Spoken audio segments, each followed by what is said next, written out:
नमस्कार। मैं प्रोफेसर अमिताभ बनर्जी। हम क्रिटिकल थिंकिंग का सेशन जारी रखते हुए आज हम जो हमने अभी एक तालिब का जो किताब है द बेड ऑफ प्रोक्रेस्टस, इसमें दो दो लाइन दिए हैं और उसका हम दो दो लाइन तीन तीन लाइन में कोई संदेश दिया है और उस पर हम टिप्पणी कर रहे हैं। उसका क्या आज के तारीख में रेलेवेंस क्या है। तो ये आज का जो संदेश है वो सोक्रेटिस के लाइफ पे है।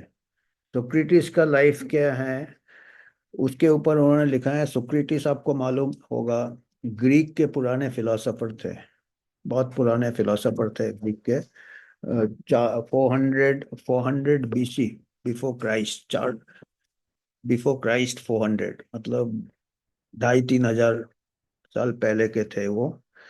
तो उन्होंने क्या लिखा है कि आई सस्पेक्ट, ये जो तीन लाइन है, I suspect that they put Socrates to death because there is something.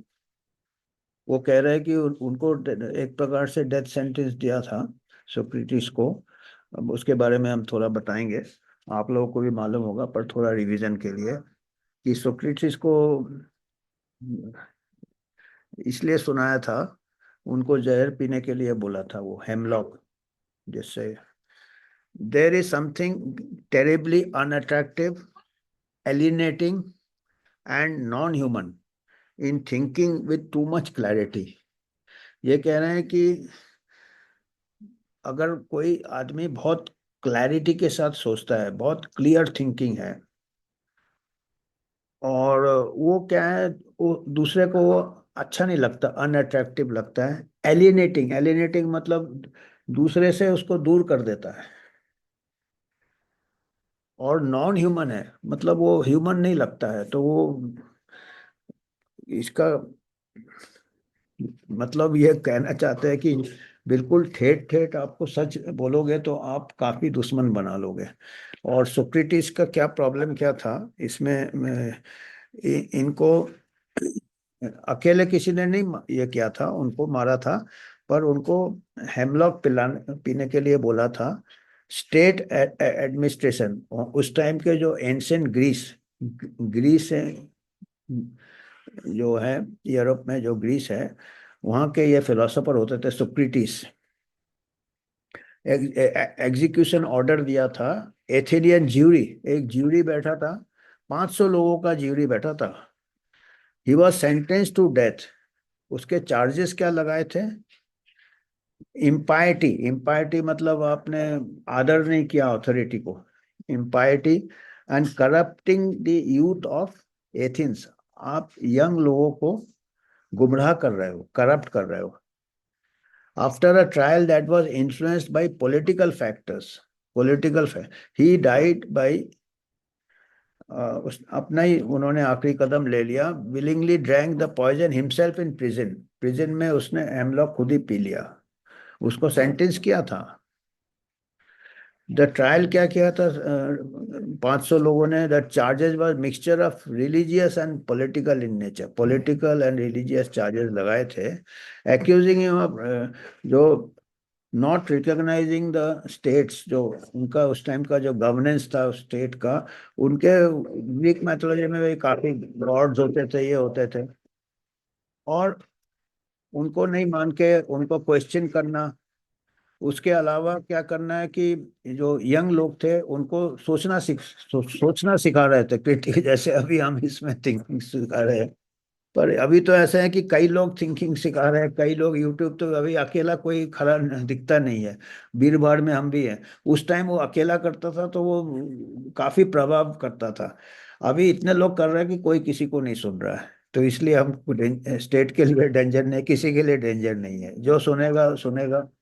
और अभी दूसरे तरीके हैं। अभी आपको लोगों को ये प्रेजेंट करने की जरूरत नहीं है। अभी उनको क्या करते हैं, सेंसर कर देंगे या मिस इन्फॉर्मेशन कहेंगे, या कोई ही देखते हैं यार इतना एक और बोल रहा है क्या फर्क पड़ता है, क्योंकि लोग अभी सैचुरेट हो गए हैं ज्ञान से। पर उस टाइम क्या था कि काफी प्रभावित हो रहे थे यूथ। तो वो इसका मतलब देखिए 2500 3000 साल पहले भी जो गवर्नेंस है उसको प्रॉब्लम होता है ट्रूथ से, थोड़ा बहुत अंधकार में लोगों को रखना चाहता है। वो आज भी वैसे ही है कि तो वो पूरे लोग फिर ज्यादा सवाल पूछेंगे, ज्यादा ये करेंगे, तो वो उसके टाइम भी वही था, अभी भी वही है। देखिए कुछ बदलता नहीं है 2500 साल में। अभी मिस इन्फॉर्मेशन कर देंगे आपको, ये कर देंगे आपको, वो कर देंगे, डी प्लेटफॉर्म कर देंगे वगैरह वगैरह। और इतने लोग हैं, उनको भी सेफ्टी इन नंबर्स है कि कौन किसको बिलीव करेगा। अब उस टाइम छोटा सोसाइटी होता था, छोटा ये होता था, वर्ड ऑफ माउथ होता था, इतना इंफॉर्मेशन ओवरलोड नहीं था। तो एक आदमी सच्चा इंफॉर्मेशन दे रहा था या क्रिटिकल थिंकिंग सिखा रहा था, वो बाकी को तकलीफ हो रहा था, यार ये तो बहुत अनअट्रैक्टिव है, ये तो ये है। करेक्ट क्वेश्चन के, सच्चाई के सवाल मुश्किल होते देने, पर्टिकुलरली गवर्नमेंट्स को।